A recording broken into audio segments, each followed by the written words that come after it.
The courtroom was cold.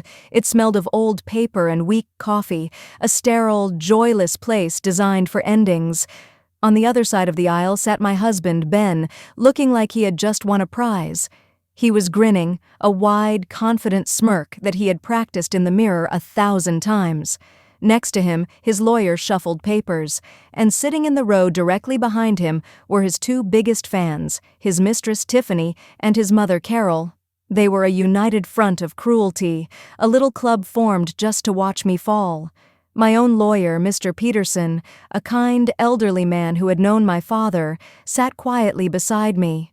He had told me to be still, to be silent, no matter what they said. So I sat with my hands folded in my lap, my back straight, and my face a perfect blank mask. Ben leaned across the aisle, his voice a loud, carrying whisper meant for the whole room to hear. "You'll never get another penny from me, Anna," he said, his eyes sparkling with malice. "I built that company with my own 2 hands. You did nothing. You'll get nothing." Tiffany, whose dress was a little too bright for a courtroom, let out a high-pitched giggle. "Tell her, baby," she cooed, placing a perfectly manicured hand on Ben's shoulder. His mother, Carol, her pearls tight against her throat, nodded with grim satisfaction. "She doesn't deserve a thing," she added, her voice sharp and clear. "Ungrateful." I didn't flinch. I didn't look at them. I just stared at the judge's bench. My heart wasn't racing. It was perfectly still. It was the calm of a person who had already grieved, already cried, and had now moved on to the final chapter of a book they had already read. They thought they were watching a tragedy. They had no idea they were the stars of a comedy that was just about to reach its punchline. The judge, a man named Miller with tired eyes and a weary expression, cleared his throat. "Let's proceed," he said, looking bored. He had seen this drama 100 times. Ben's lawyer started to stand up, ready to launch into a speech about his client's genius and my supposed greed. But before he could speak, Mr. Peterson rose slowly to his feet. He wasn't loud or aggressive. He simply held up a single, sealed white envelope. "Your Honor," he said, his voice calm and respectful. "Before we begin, my client has a letter she would like to submit to the court." The judge sighed, annoyed by the interruption. "Another letter. Fine. Bring it here." Mr. Peterson walked to the bench and handed the envelope to the bailiff, who passed it up to the judge. Ben smirked at me, shaking his head as if to say, "A letter? How pathetic." Judge Miller picked up a letter opener and slit the envelope with an air of impatience. He unfolded the single sheet of paper inside and began to read. For a few seconds, nothing happened. The judge's face remained bored and impassive. Then his eyebrows shot up. He read the first few lines again, as if to make sure he wasn't mistaken. A strange twitch appeared at the corner of his mouth. He looked down at the paper, then up at Ben, then back at the paper. And then he chuckled. It wasn't a loud laugh. It was a low, dry chuckle that seemed to suck all the air out of the room. It was the sound of a man who thought he had seen everything, only to be presented with something wonderfully, beautifully new. The sound cut through the tension like a knife. He placed the letter down on his desk, tapping it once with his finger. He looked over the top of his reading glasses, directly at Ben, Tiffany, and Carol. The weariness was gone from his eyes, replaced by a bright, amused sparkle. "Well," he said, a slow smile spreading across his face, "this changes everything." The grin on my husband's face didn't just fade, it collapsed. Tiffany's giggles were caught in her throat, turning into a strangled gasp. My mother-in-law's face went from smug satisfaction to pale, slack-jawed confusion. Their confidence, so solid and impenetrable just seconds before, vanished as if it had never been there at all. The judge's words hung in the air, a promise of chaos. But to understand that moment, you have to go back a year. It all started at a party, one of the many nights I stood by Ben's side, smiling until my face hurt. It was the 5th anniversary of his company, Innovate Dynamics. The room was filled with important people, champagne glasses, and the sound of Ben's laughter. He was in his element, the brilliant, self-made man. I stood near the back, watching him soak in the praise. He had worked hard, it was true, but he had a habit of forgetting how it all began. Finally, he tapped a glass for a speech. He thanked his team, his clients, and the mysterious angel investor who had believed in him when no one else would. He thanked his mother for her unwavering support. The crowd applauded. He was charming. He was perfect. Then, at the very end, he looked over at me and smiled. "And, of course," he said, his voice booming, "I have to thank my lovely wife, Anna. While I was working all night building this company, she was working just as hard, keeping the house warm." The room erupted in polite laughter. It was meant to be a joke, but it wasn't funny. It was a public dismissal. He had reduced me to a housekeeper, a background character in the story of his great success. I felt the familiar sting of humiliation, but I just smiled my quiet smile. I was used to it. I thought it was just a part of being married to a man like Ben. The real turning point came a week later.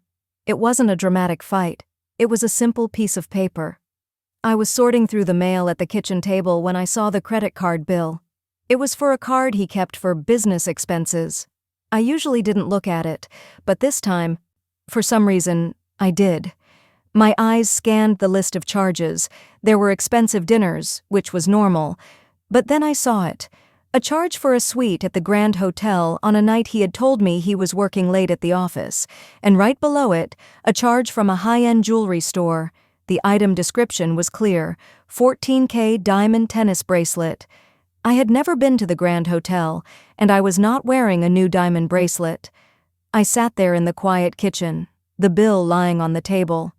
I didn't cry. I didn't feel a wave of heartbreak or rage. I felt a strange, sudden calm. It was like a puzzle I had been staring at for years, with all the pieces in the wrong places, had finally clicked together. The late nights, the secret phone calls, the way he looked at me sometimes, as if I were a piece of old furniture he had forgotten to throw away. It all made sense. The love I had for him didn't shatter. It simply evaporated. The man I had married didn't exist anymore. Maybe he never had. I was looking at a stranger who had lied to me, disrespected me, and used me. That night, I didn't confront him. I didn't throw the bill in his face and demand an explanation. He would have just lied again, twisting the facts until I was the one who was crazy. Instead, I waited until he was asleep, his breathing deep and even beside me. I slipped out of bed and went to my small home office. I closed the door softly and picked up the phone. My hand was perfectly steady. I dialed the number for Mr. Peterson, my family's lawyer, the man who had helped me manage my father's estate. He answered on the second ring, his voice a little sleepy but instantly alert. "Mr. Peterson," I said, my voice low and clear, "it's Anna. I'm sorry to call so late." "Anna? Is everything all right?" he asked, concern in his voice. I looked at the closed door, behind which my husband was dreaming of his success. "Everything is fine," I said, "but it's time. It's time to review the Innovate Dynamics file." The Innovate Dynamics file. The words Mr. Peterson and I had spoken on the phone echoed in my mind. That file wasn't just a folder full of papers, it was a time machine, and to understand the judge's chuckle, you have to travel back with me, 6 years ago, to a time of grief and a moment of quiet, calculated decision. My father had just passed away. The world felt gray and muffled, and I was navigating a fog of loss. In the middle of this fog was a very real, very large number, my inheritance. It was the result of my father's lifetime of hard work and smart choices. To me, it wasn't just money, it was his last act of taking care of me. It sat in a bank account, a silent testament to his love. Ben, however, saw it differently. Back then, he was electric with an idea. He would pace our small living room for hours, his hands drawing invisible diagrams in the air, his eyes on fire with passion. He called it Innovate Dynamics. It was a brilliant concept for a software company, I knew that even then, but he was young, with no track record, and every bank he went to had turned him down. Their rejection made him angry, and his anger made him desperate. One evening, he sat down next to me on the sofa, his energy suddenly focused entirely on me. "Anna," he said, his voice soft and persuasive. "The money, your inheritance, it's just sitting there, doing nothing. Let me use it. Let me build this company. I'll make us rich, I swear. We'll have everything we ever dreamed of." He didn't say, "Let's build this together." He said, "Let me use it." I loved him, but I had my father's voice in my head. My dad was a kind man, but he was not a foolish one. "Never build your house on someone else's land, Anna," he used to say. "And never let someone else build their house on yours without a very clear contract." I told Ben I needed to think, that I had to speak with Mr. Peterson about the tax implications, an excuse that sounded responsible and boring enough for him to accept. The next day, I sat in Mr. Peterson's quiet, book-lined office. I told him everything, Ben's brilliant idea, his desperation, and my deep, gut-level hesitation. Mr. Peterson listened patiently, his fingers steepled. When I was done, he nodded slowly. "Your father was a cautious man, Anna. He would want you to support your husband's dream, but he would insist on protecting his legacy, and you." Then he laid out the plan. It was simple. It was brilliant. "We will not give him the money," Mr. Peterson said. "We will invest it. We will form a shell corporation, a silent entity. Let's call it Northwood Capital. This corporation will be the official angel investor. You will be its sole, anonymous owner." He explained that this would protect my inheritance if the company failed, but then he added the masterstroke. "And in the investment agreement," he said, a small, shrewd glint in his eye, "we will include a few standard investor protection clauses, one in particular. We'll call it Article 4, Clause B, a morality clause." He explained it to me in simple terms. The clause would state that if the CEO, Ben, was found to be unfaithful, and this infidelity led to a contested divorce, then all of his shares, his voting rights, and his control of the company would be immediately and irrevocably forfeited. They would transfer directly to the primary investor, Northwood Capital. To me, it was a shield, a secret weapon I prayed I would never have to use. When Ben heard that a silent investor named Northwood Capital had agreed to fund his entire venture, he was ecstatic. "It's perfect," he shouted, lifting me up and spinning me around. "No stuffy old bankers telling me what to do, just their money." The contract arrived from Mr. Peterson's office a few days later. Ben was so excited, so blinded by the dollar amount on the first page, that he barely skimmed the rest. He laughed at the dense legal language. "Who reads this stuff anyway?" he said with a wave of his hand. He signed his name with a confident, looping flourish. He thought he was signing the birth certificate of his empire. He had no idea he was really signing the most generous, ironclad employment contract in history. He thought he had just become a founder and a CEO. In reality, he had just become my first employee. After that late-night phone call to Mr. Peterson, the world shifted. The life I had been living, the one where I was the supportive, quiet wife, became a role I had to play. It was the hardest performance of my life. Every day felt like walking on a tightrope, pretending to be heartbroken over a man who was, in reality, a business problem I needed to solve. Mr. Peterson's advice was clear and simple. Let him believe he is winning. Let him get comfortable. Arrogant men make mistakes. So I played my part. A few days after I found the credit card bill, I confronted him. I didn't scream or yell. I let my voice tremble. I let tears well up in my eyes. I showed him the bill and asked him who the bracelet was for. He did exactly what I expected him to do. He lied. He told me I was crazy, that it was a gift for a client's wife, a business expense to secure a big deal. He turned it around on me, accusing me of being paranoid and jealous, of trying to sabotage his success. He was so convincing that for a split second, the old me, the woman who loved him, almost believed him, but the new me, the woman with the secret file, just nodded and apologized. "You're right," I whispered, looking at the floor. "I'm sorry. I'm just stressed." His anger immediately softened, replaced by a look of pity. He patted my shoulder.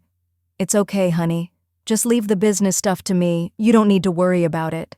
He thought he had won. He thought I was weak. That was exactly what I wanted. A month later, I filed for divorce. I followed Mr. Peterson's instructions and made a standard, reasonable request for a fair settlement, half of the assets acquired during our marriage, including a fair share of the company he had built using my money. Ben laughed in my face.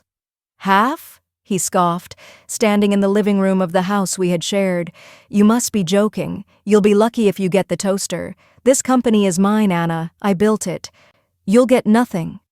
That was the beginning of his campaign.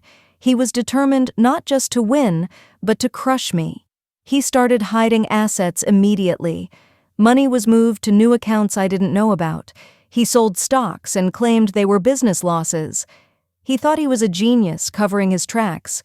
What he didn't know was that Mr. Peterson had hired a quiet, brilliant forensic accountant the day I filed for divorce. Every move Ben made was being tracked, every hidden dollar logged in a secret spreadsheet. His cruelty grew with his confidence. He would send me emails and text messages, long rants about how foolish I was.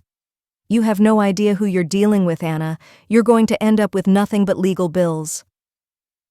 My lawyer says you don't have a leg to stand on. You should just give up now and save yourself the embarrassment. Enjoy the house while you can. You'll be out on the street soon enough." I never replied, but I saved every single message. I printed them out and put them in a folder. They were proof. They were evidence for the morality clause. They were nails for his coffin. This was the slow, painful part of the plan. Every day was a test of my resolve. I had to listen to him mock me, watch him flaunt his new life with Tiffany, and endure the pitying looks from friends who thought I was a fool for letting him walk all over me. There were nights I would sit alone in the dark, the weight of the deception pressing down on me, and I would wonder if it was worth it. I would feel the ache of the life I thought I was going to have, the family I thought we would be. Those were the low moments, the moments the old me cried out in pain. But then I would remember the look on his face at the anniversary party. I would remember the diamond bracelet, and I would remember my father's voice, telling me to be strong. I was not just fighting for my money. I was fighting for my dignity. I was fighting for the woman he had tried to erase. So I continued to play the part of the defeated wife, letting him build his tower of arrogance higher and higher, knowing that the taller it got, the more satisfying the fall would be. As the divorce hearing grew closer, Ben's arrogance swelled into a full-blown hurricane of cruelty. It wasn't enough for him to win. He needed an audience to watch me lose, and he had the most loyal audience a man could ask for, his mother and his mistress. They became a chorus, their voices joining his in a constant song of my worthlessness. Carol, my mother-in-law, had never thought I was good enough for her perfect son. In her eyes, I was a quiet, plain girl who had gotten lucky. Now that I was betraying him by asking for a fair share, her dislike blossomed into pure venom. She would call me at all hours. "I don't know how you can sleep at night, Anna," she would say, her voice dripping with disappointment. "Ben built that company from the ground up, with his own 2 hands. He poured his blood, sweat, and tears into it while you were at home doing goodness knows what. And now you want to take half of it? You're nothing but a common gold digger." I would listen silently, holding the phone away from my ear. I never argued. I never defended myself. My silence only made her angrier. "He is a genius!" she'd shriek. "And you are trying to tear him down out of spite. You should be ashamed of yourself. He will leave you with nothing, and you will have deserved it." Each phone call was a small act of torture, but I endured it. Every word she spoke was just more proof for the file, more evidence of the hostile environment that triggered the clause in the contract. Tiffany, on the other hand, preferred a more modern form of torment. Her weapon was social media. A week after I moved out of our house to stay with a friend, she posted a photo of herself on Instagram. She was in my kitchen, leaning against the marble countertop where I had made breakfast 1,000 times. She was wearing a silk robe I recognized as one of my own. The caption read, "Making myself at home. Some things are just an upgrade." The next day, there was another photo. This time she was in my walk-in closet, holding up one of my favorite dresses against herself, a mocking pout on her face. "Doesn't fit. Guess I'll have to buy my own." It was childish and petty, but it was also incredibly effective. She was invading my life, wearing my clothes, sleeping in my bed, and broadcasting it to the world. She was marking her territory, and her territory was my entire life. Ben, of course, encouraged it. He would like every post and leave comments like, "Looks better on you, baby." They were a team. They were united in their mission to humiliate me. They saw me as a joke, a sad, pathetic woman who was about to be thrown away. They didn't see the quiet woman who was documenting everything. Every post was screenshotted, every cruel comment was saved.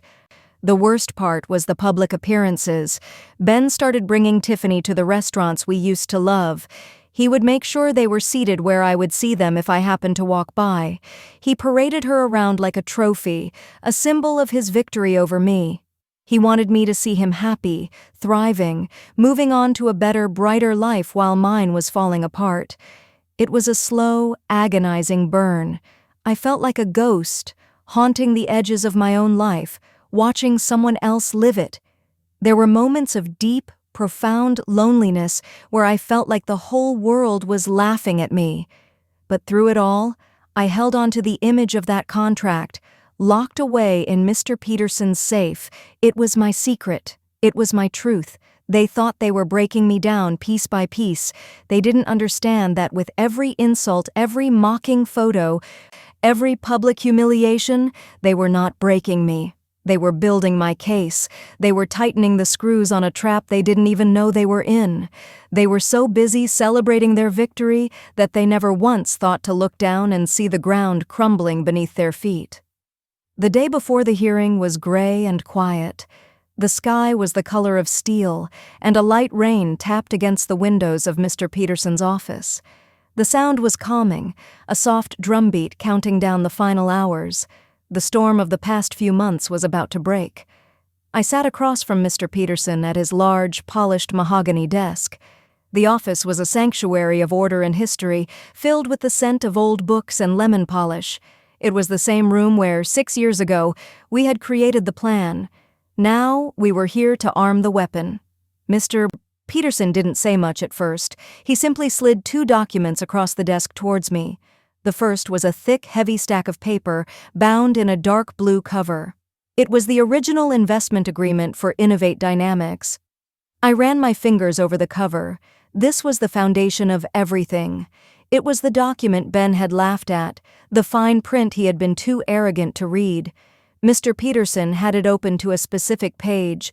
A yellow sticky note pointed to a single paragraph. Article 4, Clause B. I read the words again, though I knew them by heart.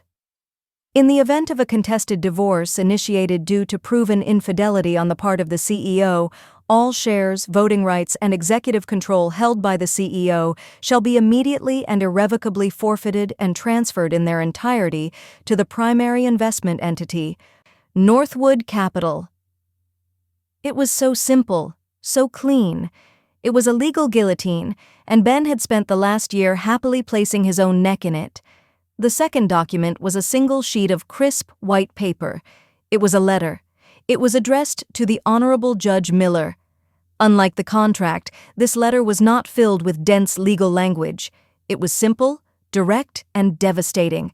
It began by identifying me, Anna Peterson, as the sole and exclusive owner of Northwood Capital, the investment firm that had provided 100% of the foundational funding for Innovate Dynamics. It then referenced the attached investment agreement. The final paragraph was the kill shot. Pursuant to the terms outlined in Article 4, Clause B of the aforementioned agreement, the conditions for forfeiture have been met. The divorce is contested, and the CEO's infidelity has been extensively documented. Therefore, as the sole owner of Northwood Capital, I am hereby formally invoking this clause. I am exercising my right to assume full, immediate, and total control of Innovate Dynamics, its board, its assets, and all associated properties, effective immediately upon this court's validation of the contract. It wasn't an emotional plea. It wasn't a letter from a heartbroken wife. It was a legal declaration from a business owner. It was a notice of termination. Mr. Peterson pushed a heavy black fountain pen across the desk. "Are you ready, Anna?" he asked, his kind eyes searching mine. He was giving me one last chance to back out. I thought of Ben's smug grin. I thought of Tiffany's mocking laughter and the pictures she posted from my home. I thought of my mother-in-law's voice, calling me a gold digger. I thought of the years I had spent making myself smaller so that Ben could feel bigger. I thought of my father and the legacy he had worked so hard to build, a legacy Ben had tried to steal. I picked up the pen. It felt cool and solid in my hand. My signature at the bottom of the page was not the shaky, uncertain script of the woman I used to be. It was clear, strong, and steady. I had just signed my Declaration of Independence. Mr. Peterson took the letter, examined the signature with a nod, and carefully placed it inside a clean white envelope. He sealed it without a word. The trap was now set. All that was left was for the judge to spring it. The judge's chuckle echoed in the silent courtroom. "Well," he said again, tapping the letter, "this changes everything." Ben's face was a mess of confusion. He looked at his lawyer, who just shrugged, completely bewildered. "Your Honor," Ben's lawyer began, his voice uncertain, "I'm not sure what document you're referring to, but my client, Mr. Peterson, is the founder and sole—" "Is he?" the judge interrupted, a sharp edge to his voice. He picked up the letter. "According to this, and the rather ironclad contract attached to it, Mr. Peterson is the CEO of a company called Innovate Dynamics, a company that appears to be wholly owned by an investment firm named Northwood Capital." Ben's head snapped towards me. His eyes were wide with disbelief. He knew that name. It was the name of his silent, mysterious benefactor, the faceless entity that had funded his dream. The judge continued, clearly enjoying himself now. "And this letter, signed by one Anna Peterson, states that she is the sole owner of Northwood Capital." The air left Ben's lungs in a whoosh. Tiffany gasped, her perfectly painted mouth hanging open. Carol, behind them, looked like she had seen a ghost. "That's impossible," Ben stammered, half rising from his chair. "She's lying." "Sit down, Mr. Peterson," the judge commanded, his voice booming. "Lying in a sworn statement to the court is a serious offense, and luckily, we don't have to take her word for it. We have the contract, the one you signed 6 years ago." The judge handed the thick document to Ben's lawyer, who began to read it frantically. I watched as the color drained from his face. He flipped through the pages, his eyes growing wider and wider until he stopped on the page with the yellow sticky note.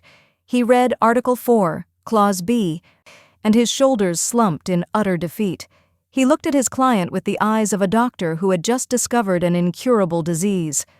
"Your Honor," the judge said, turning his attention back to the room, "this contract is quite specific. It contains a morality clause, Article 4, Clause B." He then read the clause out loud, his voice clear and steady, each word a hammer blow to Ben's world. "Proven infidelity, contested divorce, all shares, voting rights, and executive control shall be immediately and irrevocably forfeited." He let the last word hang in the air. Forfeited. "The evidence of a contested divorce is obvious. We are all here today," the judge went on, "and as for the proven infidelity, Mrs. Peterson's lawyer has provided a rather extensive file of evidence. Emails, text messages, credit card statements, social media posts, it's all here. The conditions of the clause have been met." Ben was pale, shaking his head in denial. No, this is a trick." "It's not a trick, Mr. Peterson," the judge said, his voice losing its amused tone and becoming cold as steel. "It's a contract you signed. You didn't build a company, you were hired to run a company that, as of this moment, you no longer work for." He looked at me. "Mrs. Peterson," he said, his voice now respectful, "as the sole owner of Innovate Dynamics, what are your intentions regarding the company's assets?" I stood up, my legs feeling strong and steady. I looked at Ben, at his shattered expression. I looked at Tiffany, who was already inching her chair away from him, as if his failure were contagious. I looked at Carol, her face a mask of pure, horrified disbelief. "Your Honor," I said, my voice clear and calm. "The company assets include the primary residence, which I will be moving back into. They include the company car, a black sedan, which I will require, and they include all company bank accounts, which are to be immediately frozen to prevent any further unauthorized withdrawals." The judge nodded. "So ordered." It was over. In the space of 5 minutes, Ben had gone from a millionaire CEO to an unemployed man with nothing but the clothes on his back and a mountain of personal debt. He had lost his company, his house, his car, and his mistress, whose expression now clearly showed she was calculating her exit strategy. I gathered my purse and turned to leave. I didn't look at them. I didn't need to. I walked out of the cold, sterile courtroom and into the bright, clean air of a new day. My new life.